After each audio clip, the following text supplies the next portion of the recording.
દિવસભરની મહેનત બાદ વિશાલ હમણાં જ ફેક્ટરીથી ઘરે આવ્યો હતો. તેના ચહેરા પર થાક સ્પષ્ટ દેખાતો હતો. ઘરે પહોંચીને તે સોફા પર આરામથી બેસી ગયો. સામે તેની માતા રમીલાબેન કાનજીની મૂર્તિ સામે ઊભી રહી અને સાંજની પ્રાર્થનાના મગ્ન હતા. એવામાં આરતી પાણીનો ગ્લાસ લઈને આવી અને વિશાલ તરફ જોઈને ચિંતાતુર સ્વભાવમાં કહ્યું, શું વાત છે? તબિયત તો ઠીક છે? આજે તમે બહુ થાકેલા લાગો છો. વિશાલે ઊંડો શ્વાસ લીધો અને જવાબ આપ્યો, હા આરતી, હું ખરાબ છું. આજે મેં થોડી વધારે મીઠાઈ ખાઈ લીધી છે એટલે મારે પેટમાં થોડીક વધારે ભરેલ લાગે છે. આવતા આરતીએ તેને ઠપકો આપતા કહ્યું, અરે આટલી બધી મીઠાઈ ખાવાની શી જરૂર હતી? તમારે તમારા સ્વાસ્થ્યનું ધ્યાન રાખવું જોઈએ ને. અને આટલી બધી મીઠાઈઓ કોણે ખવડાવી? વિશાલે હસતા બોલ્યો, અરે એ અંકિત છે ને, મારો બિઝનેસ પાર્ટનર. એની પત્ની એક દીકરાને જન્મ આપ્યો છે અને આજે તે ખુશી હતી એટલે ફેક્ટરીમાં એણે અલગ અલગ પ્રકારની મીઠાઈઓ લઈને આવ્યો હતો. મેં તેમને બધાને ખવડાવવા ના પાડી પણ તેમણે મને કસમ આપી દીધી. હવે તું જ મને કહે, હું આવી ખુશીઓ ઇનકાર કેવી રીતે કરી શકું? તેનો ચહેરો જોયો પછી ના કહી કહેવું મુશ્કેલ હતું. રમીલાબેન સાંજની પ્રાર્થના પૂર્ણ કરી અને વિશાલની આજુબાજુમાં સોફા પર આવીને બેસી ગયા. તું શેના વિચારોમાં ખોવાયેલો છે, મમ્મી? વિશાલે પૂછ્યું. રમીલાબેન ઊંડો શ્વાસ લઈને કહ્યું, ખબર નહીં, ભગવાન તમને ક્યારે બાળકના આશીર્વાદ આપશે. જો આ ઘરમાં નાના બાળકનું હાસ્ય ગુંજવું ઉઠશે તો મને પણ શાંતિ મળશે. કોણ જાણે ક્યારે વહુનો ખોળો ભરાશે. મારે બસ આની જ એક ચિંતા થઈ રહી છે. રમીલાબેન વાત સાંભળી આરતીમાં ચહેરા ઉતરી ગયો હતો. તેની આંખોમાં ઉદાસી વધુ ઘેરી દેખાઈ લાગી હતી અને તે શાંતિથી તેના રૂમમાં જવા લાગી. વિશાલે આ દ્રશ્ય જોઈને તરત જ તે રૂમમાં ગયો અને આરતીની આંખોમાંથી આંસુ વહેવા જોવા લાગ્યો. પત્નીને આ હાલતમાં જોઈને વિશાલનું હૃદય ધ્રુજી ગયું. તે આરતી પાસે ગયો અને તેને આંસુ લૂછ્યા અને કહ્યું, અરે તું પણ મમ્મીની વાતને આટલી ગંભીરથી કેમ લે છે? આ તો તેમની આદત છે. આ કહેતા કહેતા વિશાલે અવાજ ધ્રુજવા લાગ્યો. ત્યારે આરતીએ કહ્યું, હું તમારા દુઃખનું કારણ સારી રીતે સમજું છું. હું ખૂબ કમનસીબ છું જે લગ્નના 8 વર્ષ પછી પણ આ ઘરને વારસદાર આપી શકતી નથી. આરતીની આ વાત સાંભળીને વિશાલનું હૃદય તૂટી ગયું. તેણે પોતાની પત્નીને ખભા પર હાથ મૂક્યો અને કહ્યું, અરે ના આરતી, નિરાશ ના થા. આ વસ્તુ તારા હાથમાં નથી. બાળકો તો ભગવાનની ભેટ છે અને મને પણ એટલી ઈચ્છા નથી બાળકની. હું બસ એટલું જ ઈચ્છું છું કે હું મારા પરિવારને જીવનભર તેની ઘણી બધી ખુશીઓ આપી. તું જ મારું જીવન છે. આપણે ખુશી કોઈ બીજી વસ્તુ પર આધારિત નથી. મારા માટે તારાથી વધુ મહત્વનું કંઈ જ નથી. મારો આ નાનો પરિવાર જ મારા માટે બધું છે. હવે તું ક્યારેય ઉદાસ ન થતી. હવે જલ્દી મારી માટે કડક ચા બનાવી દે. તારા હાથે બનાવેલી ચા પીવાની મારું શરીર અને મન બંને તૃપ્ત થઈ જાય છે અને તે ચા બનાવવા જાય છે. આટલું કહીને વિશાલ હાથ અને મોઢું ધોવા ગયો. પણ બાથરૂમમાંથી બહાર આવતા જ તેણે આરતીને ઉલટી થવાનો અવાજ સાંભળ્યો અને તે તેની સાથે નજીક ગયો. તે તરત જ આરતી તરફ દોડી ગયો અને જોયું કે આરતી ઉલટી કરી રહી હતી. પત્નીને ઉલટી કરતી જોઈ વિશાલ ચિંતિત થઈ ગયો અને બોલ્યો, મને લાગે છે કે આપણે ડૉક્ટરને મળવું પડશે. રાત્રે તારી તબિયત વધારે બગડી ન જાય. પણ રમીલાબેન જે રસોડામાંથી આ બધું જોઈ રહ્યા હતા તેમના ચહેરા પર એક અલગ જ ચમક આવી ગઈ હતી. તે હસતા હસતા તેમણે કહ્યું, બસ આખરે તે દિવસ આવી જ ગયો જેની હું આટલા વર્ષોથી રાહ જોઈ રહી હતી. કાન્હાજીએ મારી પ્રાર્થના સાંભળી લીધી છે. ટૂંક સમયમાં હું મારા પુત્રને મારી ખોળામાં બેસાડીને રમાડીશ. રમીલાબેન પાસેથી આ શબ્દો સાંભળે પછી વિશાલની ચિંતા એક ક્ષણમાં દૂર થઈ ગઈ હતી. તે પણ ખુરશીથી કૂદી પડ્યો. તેની આંખોમાં પણ ચમક આવી ગઈ હતી અને ચહેરા પર સ્મિત ફેલાઈ ગયું હતું. આ બધું સાંભળીને આરતી શરમથી લાલ થઈ ગઈ હતી અને હસતા હસતા પોતાના રૂમમાં જતી રહી. અહીં રમીલાબેને તરત જ આ ખુશખબર તેના પતિને આપી અને ઘરમાં જાણ ઉત્સવના માહોલમાં છવાઈ ગયો હતો.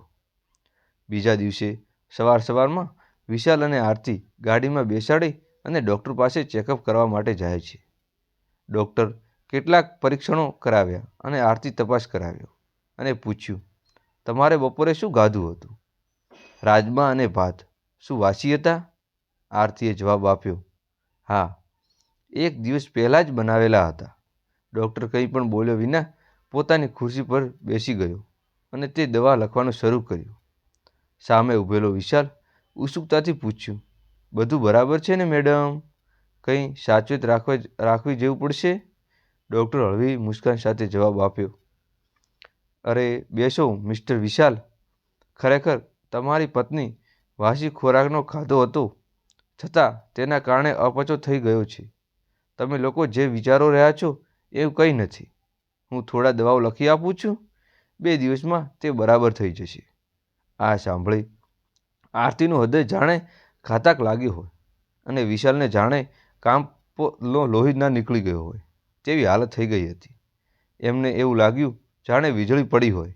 ખૂબ જ મુશ્કેલથી વિશાળ પોતાની જાતને સંભાળી અને આરતીના ખભા પર હાથ મૂક્યો અને તેને બહાર લઈ આવ્યો. આરતી ગાડીમાં બેઠી અને તરત જ જોરથી રડવા લાગી હતી. રડતા રડતા તે બોલી, હવે તમે મારી વાત માની લો, હવે તમે બીજા લગ્ન કરી લો. આરતીને ખુશ કરવા માટે વિશાલે મજાકમાં કહ્યું, જો તારી બીજી બહેન હોય તો હું તેની સાથે સહપત્ની બનાવી લઈ આવત, તો તને બંને એકબીજા સાથે ઝઘડો પણ ના કરીતી. પણ હવે એવું કરવું મુશ્કેલ છે. આટલું કહીને વિશાલ હસવા લાગ્યો. ત્યારે આરતીને ગભરાઈને કહ્યું, તમે આ સમય પણ મજાક કરી રહ્યા છો? વિશાલે આરતીનો હાથ પકડીને તેની આંખોમાં જોયું અને કહ્યું, તને શું લાગે છે, પતિ પત્ની વચ્ચેનો સંબંધ ફક્ત બાળકો પર જ આધારિત છે? તે વિષય આપણો સંબંધ નબળો પડી જશે. આ તો વિચારવાનું પણ ખોટું છે. અને હા, આ જ રીતે બીજા લગ્નની વાત મોઢા પર ન લાવતી. ભગવાન ઘણામાં દેર કરે છે પણ અંધેર નહીં. ત્યાં ચમત્કાર થવાના વધારે સમય લાગતો નથી. તું ક્યારેય નિરાશ ના થા. તારો સાથ જ મારા માટે બધું છે. વિશાલના શબ્દો આરતીના હૃદયને એક નવી આશા જગાવી દીધી હતી. તેણીએ હળવી સ્મિત સાથે માથું હલાવ્યું. વિશાલે ઘરે પહોંચ્યો જેમ તેને બેલ વગાડી તરત જ રમીલાબેન દરવાજા પાસે આવી ગયા. દરવાજો ખોલવાની સાથે જ તેમણે પ્રશ્ન પૂછવાનું શરૂ કરી દીધું હતું. ડૉક્ટરે શું કહ્યું? બધું બરાબર છે ને? અમારા પરિવારના ચિરાગ ક્યારે આવશે? આટલા પ્રશ્નો સાંભળી આરતી અને વિશાલ એકબીજાને તરફ જોઈ લાગ્યા હતા. પછી એક ક્ષણ માટે વિશાલ થોભાયો અને બોલ્યો, અરે માં, એવું કંઈ નથી. ડૉક્ટરે કહ્યું કે વાસી ખોરાક ખાવાથી અપચો થઈ ગયો હતો, જેના કારણે આરતીને ઉલટી થતી હતી. તેને બહુ ચિંતા ન કરો, બધું બરાબર છે. આ સાંભળી રમીલાબેનનો ચહેરો પણ એક ક્ષણ માટે ફીકો પડી ગયો હતો. વિશાલે તરત જ માહોલ બદલવાનો પ્રયત્ન કર્યો હતો. વિશાલે આરતી તરફ જોયું અને સ્મિત સાથે કહ્યું, ઠીક છે આરતી, મને બહુ ભૂખ લાગી છે. હું ફ્રેશ થઈને આવું છું, ત્યાં સુધી જમવાનું લઈ આવ. વિશાલે પોતાની માતાના પ્રશ્નો અને આરતીની લાગણીઓ વચ્ચે સંતુલન સાધવાનો પ્રયત્ન કર્યો હતો. હે ભગવાન, ખબર નહીં કાનાજી મને મારા પુત્ર પૌત્રીઓ ચહેરો ક્યારે બતાવશે. હું ઘણા સમયથી દાદા દાદી બનવાનું સૌભાગ્ય મળવાની ઝંખના કરી રહી હતી. જ્યારે સાસુએ આ કહ્યું ત્યારે આરતી ઉદાસ બની ગઈ હતી અને આંસુભર આંખોમાં રસોડામાં ગઈ. તે જમવા તૈયાર કરવા લાગી હતી. થોડીવાર પછી તેમને કામવાળી સંગીતા ઘરે આવી. સંગીતાએ જોઈને આરતી પૂછ્યું, તમે શું થયું? તારા ચહેરા પર હાથ પર આ વાદળી રંગના નિશાન કેવી રીતે લાગ્યા છે? તારો ચહેરો અને આંખો સૂજી ગયા છે. સંગીતાએ રડતા રડતા કહ્યું, મેડમ, હું તમને શું કહું, મારા 4 બાળકો છે અને હવે 5મું બાળક પણ આ દુનિયામાં આવવાનું છે. મારો પતિ કહેતો હતો કે મારે આ બાળક જોઈએ નહીં. મને એ બાળક જીવને મારી નાખવાનું મન નહોતું થતું, એટલે મેં હજુ રાજી ન થયું. પણ હવે તે જીદ કરી રહ્યા છે કે બાળકનો જન્મ ન થવો જોઈએ, અનાથ આશ્રમમાં છોડી દે. તે કહે છે કે મોંઘવારીના આ યુગમાં તેનો ખર્ચો નહીં ઉઠાવી શકે. જ્યારે હું આ માટે પણ તૈયાર ન હતી ત્યારે તેણે મને મારવાનું શરૂ કરી દીધું હતું. હવે થોડા દિવસો પછી જ્યારે બાળકનો જન્મ થશે ત્યારે તે તને અનાથ આશ્રમમાં છોડી દેવાનો છે. માતા પિતા હોવા છતાં તે બાળક અનાથનું જીવન જીવશે. આટલું કહીને સંગીતા રડવા લાગી. આ સાંભળીને આરતી ઊંડા વિચારોમાં પડી ગઈ હતી. તેને નવાઈ લાગી કે જ્યાં જરૂર હતી ત્યાં ભગવાને ઘણું બધું આપી રહ્યો છે. જ્યાં ખરેખર જરૂર છે ત્યાં ભગવાન જાણે આંખો બંધ કરીને બેઠો છે. તે આમ વિચારી રહી હતી. સંગીતા પોતાનું કામ પૂરું કરી રહી હતી અને તે ત્યારબાદ બધા આરતી પોતાના રૂમમાં આવી. તે પોતાના વિચારો ખોવાઈ ગઈ હતી.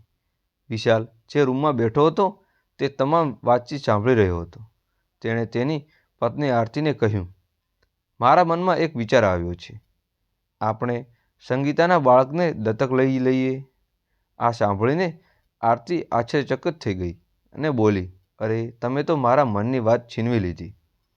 પણ માજીને પણ તો પૂછવું પડશે ને. વિશાલે હસતા હસતા કહ્યું, અરે આરતી, આમાં પૂછવાની શું વાત છે? જો કોઈ માતા કોઈના બાળકને પ્રેમ આપવા માંગતી હોય તો કોણ તેને રોકી શકે? શું થયું? શું વાત છે? શું વાતો કરી રહ્યા છો? વિશાલની માતા રમીલાબેન તેમના રૂમમાં આવી અને પૂછ્યું. વિશાલે કહ્યું, અમે સંગીતાના બાળકને દત્તક લેવાનું વિચારીએ છીએ, જે આ દુનિયામાં જન્મ લેવાનું છે. આ સાંભળી તેમની માતા બોલ્યા. આ સાંભળીને રમીલાબેનનું મોઢું ખુલ્લું રહ્યું ગયું. તેમણે કહ્યું, ના ના, આ કેવી રીતે થઈ શકે? સંગીતા નીચી જાતની છે. ઓછામાં ઓછું તમારે તો આવી વાતો ન કરવી જોઈએ. તમારા કાનાજીને પૂછો, શું તેઓ કોઈની ઊંચા કે નીચા માને છે? તેમને ત્યાં તો ફક્ત કાર્યોની કસોટી અને સારા અને ખરાબનું માપદંડ છે. જો સમાજ કોઈ સ્ત્રીને નીચવી જાતની જાહેર કરે છે તો પછી બાળકો ફક્ત જ માતાને ગર્ભમાંથી જ જન્મ લીધો કારણ કે કેવી રીતે નીચું જાતનું હોઈ શકે? આ બધું અંધશ્રદ્ધા છે. વિશાલે કહ્યું, તમે સાચું કહ્યું, પણ મને સમાજથી ડર લાગે છે. રમીલાબેન બોલ્યા, ડરવાનું કંઈ નથી. આમાં સમાજની ચિંતા ન કરો. સમાજ ત્યારે જ બદલાશે જ્યારે આપણે બદલાશું. વિશાલના શબ્દો પર રમ્યાબેને ગંભીરતાથી વિચાર કર્યો. પછી તેઓ હસીને બોલ્યા, તું બિલકુલ સાચો છે દીકરા. જો મારા કાનજી મારી વહુનો આ ખોલી ખોળો ભરવાનું માંગે છે તો મારા માટે સૌથી મોટું સુખ હશે. હું હમણાં જ સંગીતાને ઘરે જઈશ અને તેની સાથે વાત કરીશ. આટલું કહીને રમીલાબેન તરત જ તૈયાર થઈ ગયા અને ઝડપથી પગલાઓ સાથે દરવાજા તરફ આગળ વધ્યા. તેમના હૃદય નવા વિચારો અને નવી આશાઓથી દીવ પ્રગટી રહ્યા હતા. જ્યારે રમીલાબેન સંગીતાના ઘરે પહોંચ્યા અને વિશાલ તથા આરતી વતી તેમના બાળકોને દત્તક લેવાની ઈચ્છા વ્યક્ત કરે છે, ત્યારે સંગીતાની આંખોમાં આંસુ આવી ગયા છે. તેણે આશ્ચર્ય અને આનંદથી ભરપૂર થઈને બૂમ પાડી, માતાજી, મારું સૌભાગ્ય છે કે તમારા જેવા સારા લોકો મારા બાળકને દત્તક લેવા તૈયાર થયા છે. મારા બાળકનું ભવિષ્ય હવે ઉજ્જવળ બનશે. મને ખબર છે કે લોકો તેને પર ખુશીઓ આપશું જે હું ક્યારેય તેને આપી શકતી ન હતી. લગભગ 20 દિવસ પછી એક નાનું બાળક આરતીના ખોળામાં રમી રહ્યું હતું. મુન્નાને પ્રેમ અને સ્નેહ આપતી વખતે આરતીનો ચહેરો ખુશીથી ઝળહળી રહ્યો હતો. માતા પુત્ર સાથે જોઈને રમીલાબેન બંનેને આશીર્વાદ આપી રહ્યા હતા. તો આ વાર્તા કેવી લાગી? જો તમને આ વાર્તા ગમી હોય તો લાઈક કરો, કોમેન્ટ કરો અને શેર કરજો. જો તમે નવા હો તો અમારી ચેનલને સબસ્ક્રાઈબ કરવાનું ભૂલતા નહીં. ચાલો ફરી મળશું નવી કહાની સાથે. જય શ્રી રામ, જય શ્રી રામ, જય શ્રી રામ.